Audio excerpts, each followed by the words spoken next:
هنا فلسطين، هنا فلسطين، والله سترحل قطعان اليهود الغاصبين.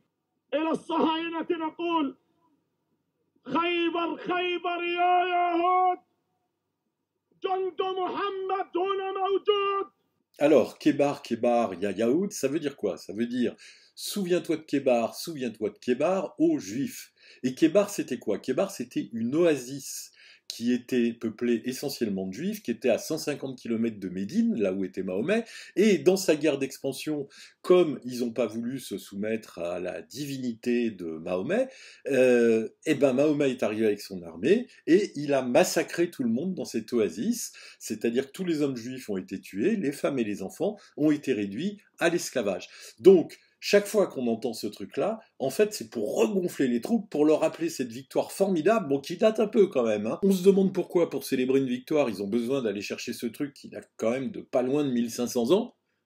Si les Juifs avaient cette mentalité et voulaient célébrer une victoire sur les Arabes, il y en aurait des plus récentes. Moi, je dis ça, je dis rien. Hein. Mais surtout, et c'est ça qui est important, s'écrit légitime religieusement le massacre des Juifs, l'expulsion des Juifs d'une terre qui devrait, d'après eux, appartenir à Mahomet.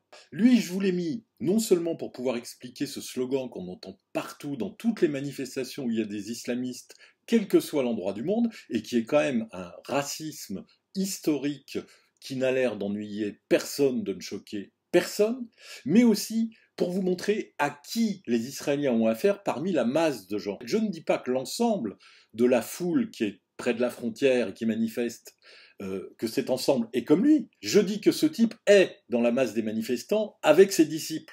Et regardez ce que ce charmant garçon disait en 2005. لذلك خيبر خيبر يا يهود، جند محمد من بلاد الرافدين وسوريا ومصر الكنانة واليمن والحجاز بدأ يعود.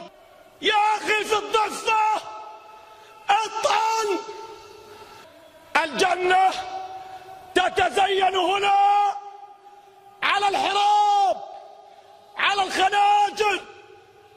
واليوم اليوم ممنوع التجول، ممنوع التجول، ممنوع التجول. ليس لكم في بلادنا إلا الذبح، ليس لكم في بلادنا إلا الذبح والطعن. Sympa, non? C'est vrai qu'on se demande vraiment pourquoi les Israéliens, quand ils ont affaire à ce genre de mec et son orchestre, pourquoi donc ils ont tendance à le prendre au sérieux. Hein?